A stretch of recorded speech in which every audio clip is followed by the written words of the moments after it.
TV Anwar filɛbagaw a bisimila an ka do kibaru kɔnɔna na ni an ka bakurubaw ye. Cɛbɛn ani sikafɔ min ni ale baara bɛ an ka jamana kɔnɔ n'a bɛ wele ko la conférence d'entente nationale kunu an ka jamanaden minnu kun bɔra jamana kɔ kan olu nana fara fasojɔ baaraw kan. Côte d'Ivoire kaw fɛ u ka fanga senamatɔn maa min tɔgɔ ye Sam Mohamed Djissi n'u b'a wele ko Sam africain u ye a kiri kunu juma marsi kalo tile 31 kalo 6 kaso datugunen ani ka se 100,000 sarali la. Farage wasabulonba o kɔni o jenina pewu ka sababu kɛ nisɔgoya taamabagaw olu ka nisɔgoya ye u ye min ta ka a ɲɛsin ni yɔrɔ in ma ka sababu kɛ ko u ye kalata min ɲɛsinna jamana ɲɛmɔgɔ min bɛ fanga la ni waati in na o ka sigili kokura. An ka jamana ɲɛmɔgɔ Ibrahim Boubacar Keita a ye bisimilali kɛ nansaraw ka kiri jɛkulu minnu bɛ ni u bɛ wele ko Conseil supérieur de la magistrature a ye olu bisimila jamana ɲɛmɔgɔ bisimila yɔrɔ la. An ka jamana ɲɛma Ibrahim Boubacar Keita a ye maa dɔ bisimila a jabala la n'o ye Kuluba ye. Dunan minnu nana ka bɔ Faransi walasa i b'a ye k'a fɔ u tɔɲɔgɔn minnu bɛ anw ka jamana kɔnɔ u n'olu ka se ka ɲɔgɔn ye. Jɔkun kelen an bɛ don min na i n'a fɔ sisan Faransi olu ka ciden minnu nana n'o ye Conseil supérieur de la magistrature an bɛ wagati min na i n'a fɔ sisan u bɛna i b'a ye k'a fɔ tile caman kɛ ka kalanbulon sigi sen kan u ka seko n'u ka dɔnko u bɛn'o fɔ an ka maaw ɲɛna walasa ka se ko olu kɛra baara taabolo la kɛrɛnkɛrɛnnenya la kiri sigi ko ɲuman kiribulon ma olu kan ka baara kɛ cogo min na u bɛna malidenw kalan o la. O fana bɔlen kɔfɛ u ye nali mun kɛ an ka jamana kɔnɔ u bɛna hakili jagabɔw kɛ walasa kiribulon ka yɛrɛma hɔrɔnya o bɛ se ka sigi sen kan cogo min na. O fana bɔlen kɔfɛ kiri yɛrɛ ka baara kɛ ka sɔrɔ maa min da don a la u ka yɛrɛma hɔrɔnya u bɛna kuma o fana kan. U bɔlen an ka jamana ɲɛmaa fɛ n'i y'a lajɛ an ka minisiri mun ɲɛsin don kiriko ɲɛnabɔli ma u n'o ye ɲɔgɔn ye fo ka taa se jɛkulu mun bɛ an ka bulonba kɔnɔ ni an k'a ma ko commission loi o ɲɛma u n'o fana ye ɲɔgɔn ye. Hali bi Mali kɔnɔ cɛbɔ ani kanbɛn o min bɛ senna jamana in kɔnɔna na ni a bɛ wele nansarakan na conférence d'entente nationale la kunu jɛkulu wɛrɛw farala baara in kan fasojɔ baara kama ni o de jamanaden minnu ye jamana in bila ni ka taa sigi jamana wɛrɛw kɔnɔ ka sababu kɛ kɛlɛ ye malidenw na. Mohamed Mala ni an bɛɛ ko ma ko Momo ale de maliden minnu bolila ka bɔ an ka jamana kɔnɔ ka taa Nbera n'o bɛ Moritani fɛ ale de olu ka ɲɛmaa ye. A nana ɲɔgɔn min bɛ ka kɛ an ka faba kɔnɔ a tile 5nan na baaraw sigira sen kan an bɛ don min na i n'a fɔ sisan a yira k'a fɔ ale kɔni nana maliden minnu bɛ Moritani ka kuma olu de tɔgɔ la. Momo ye mun fɔ a y'a yira k'a fɔ olu ka na nin kɛnɛ in kan o ye diyagoya de sabula olu ye malidenw de ye olu yɛrɛ fana jɔyɔrɔ ka bon i n'a fɔ ko in kan ka kɛ cogo min na. O fana bɔlen kɔfɛ a y'a yira k'a fɔ an bɛ don min na i n'a fɔ bi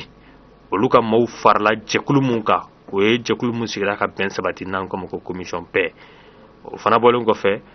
jɛkulu dɔ sigilen don sen kan an k'a ma ko commission de l'unité wa commission de l'unité ani commission de paix olu ma se ka tila u ka baara la fɔlɔ o de y'a kɛ u ka sigi mun tun kan ka kɛ kunun o bɔra ma u nana a bila bi la. Farafina kɔnɔna na min ye Mali ani Algérie ka teriya ye ni jɛkulu fila jamana fila in bɛɛ lajɛlen bɛ fɛ ni ka jɛn in ka a sinsin nka jɛn in u y'a laɲini ka sinsin ni baara bolola baara ale ka tagaɲɛ hukumu kɔnɔna na. Kunu u ye lajɛrɛ kɛ lajɛrɛ min bɛ ɲɛsin bolola baara yɛrɛ sabatili ma Mali ani Algérie ni ɲɔgɔn cɛ. Algérikaw ani malidenw an bɛ wagati min na i n'a fɔ sisan an nana ɲɔgɔn sɔrɔ an ka sigi filanan kɔnɔna la jɛkulu mun bɛ yen ni an k'a ma comité technique n'i y'a lajɛ olu bɛ ka hakili jagabɔ kɛ u bɛ ka kɛ ko mun kama an bɛ se ka jɛ k'an tɛgɛ di ɲɔgɔn ma ka ɲɛ cogo di baara sira fɛ ni ye nin jɛkulu in ta k'a lajɛ a ɲɛmaya tun kalifalen don Mali ministre ani Algérie ministre mun ɲɛsinen don maaw kalanni kalanbolo sigili la a yira k'a fɔ u ka sigi mun nana kɛ kunu an ka faba kɔnɔ n'o ye Bamako ye u ye fɛɛrɛ caman di ɲɔgɔn ma o fɛɛrɛw ninnu u nana lajɛ k'a fɔ an bɛ se ka jɛ k'an tɛgɛ di ɲɔgɔn ma sira jumɛn kan bɛn ani kelenya kɔnɔna la wa u kumara o fana kan sabula o bɛn ɲɔgɔnya o de sigira sen kan ni jamana filaw ni ɲɔgɔn cɛ an ka jɛ ka baara kɛ ɲɔgɔn fɛ o de sigira sen kan Algérie ministre wagati min na a bisimilara i b'a ye k'a fɔ an ka premier ministre fana n'o ye Modibo Keyita ye ale fana tila ka a bisimila ani Modibo Keyita u kumara u y'u hakilinaw falen baara taabolo ɲuman kɛrɛnkɛrɛnnenya la denmisɛnninw fan fɛ u kumara o fana kan Algérie olu ka wulikajɔ ka bon kosɛbɛ u bɛ fɛ ka denmisɛnninw kalan kɛrɛnkɛrɛnnenya Mali kɔrɔn denmisɛnninw nka o fana bɔlen kɔfɛ u bɛ fɛ ka dayɛlɛnni kɛ Algérie ni Mali ye baara taabolo la an bɛɛ lajɛlen bɛ se ka nafa sɔrɔ a la cogo min na u kɛlen don k'o fɛɛrɛw de sigi sen kan. hali bi farafinna kɔnɔ Côte d'Ivoire kaw fɛ u ka fanga sinamatɔn maa min bɛ yen n'a bɛ wele ko Sam Mohamed Djissi ale ni u b'a wele tuguni ko Sam l'Africain u y'a kiri kunu marisi kalo tile 31 i ka dɔn ka sababu kɛ ko a ye dɔgɔyama ta ani mankutu tiɲɛ kuma ta ka ɲɛsin siya jamakulu dɔw ma o kiri in kɔni bɛna sababu ya mun na o de ye kalo 6 kaso datugunen ani 100,000 francs CFA wari la o sarali la a bɛna min di.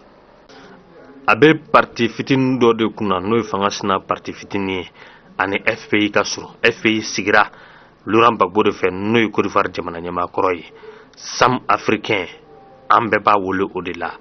a nɔmilen don ka sababu kɛ u ka ɲɔgɔnyeba mun kɛra a bɛ jɔ a kun sababɔ a ye u ka jamana ɲɛma n'o ye Adu ye a y'o jalaki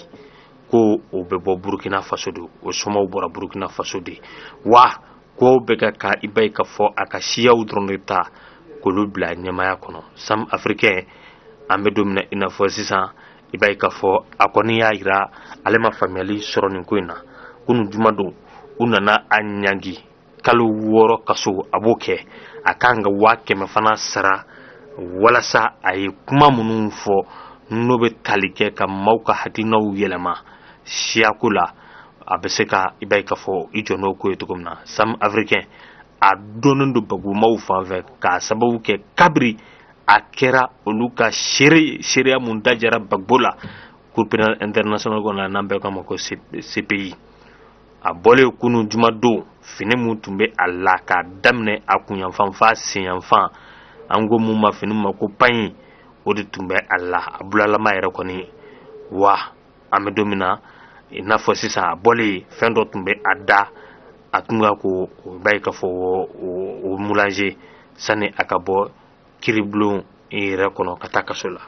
An bɛ taa Europe kaw fɛ min ye Venezuela ale marabolo ɲɛmɔgɔw y'a ɲini u ka kiriso maaw fɛ k'u ka sigi kɔ u ka baaraw la ka sababu kɛ ayiwa fanga baara min bɛ ni u bɛ fɛ ni ka o daraki u ka sigi u kɔ nisɔngoya taamaw caman tɛmɛnen kɔfɛ.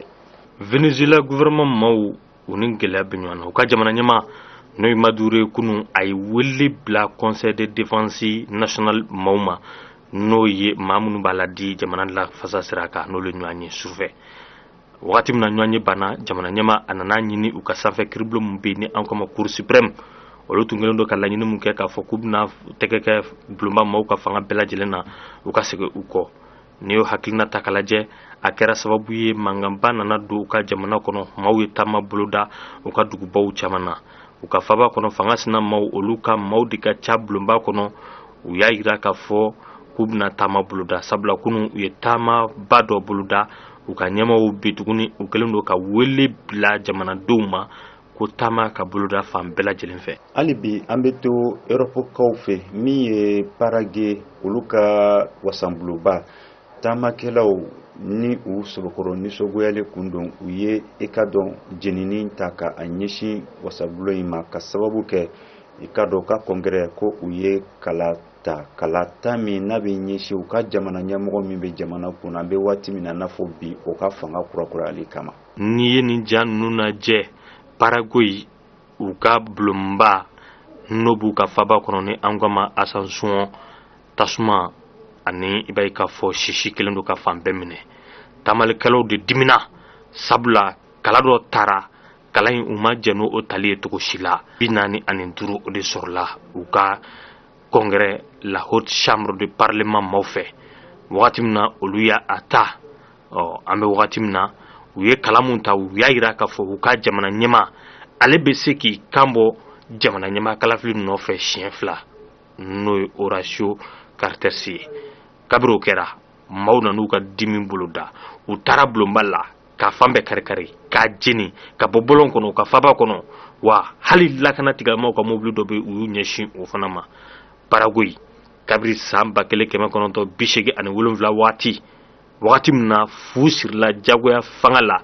u nana a yira k'a fɔ jamana ɲɛma foyi kana na mun bɛ se k'i kanbɔ jamana ɲɛma nɔfɛ siɲɛ 2 u ka bulonba maaw olu yɛrɛ tun kan ka kuma a ko la nka ko in kɛra cogo min na u nana kalata in bɔ a ma k'a bila don wɛrɛ la. TV Anwar filɛbagaw ni de kɛra aw garijɛgɛ a ka bi don kibaru kɔnɔ an bɛ foli ta ka lase Laginɛ Conakry kaw bɛɛ lajɛlen ma aw ka filɛliko ɲuman na aw kan bɛ ni ɲɔgɔn na sigida wɛrɛ.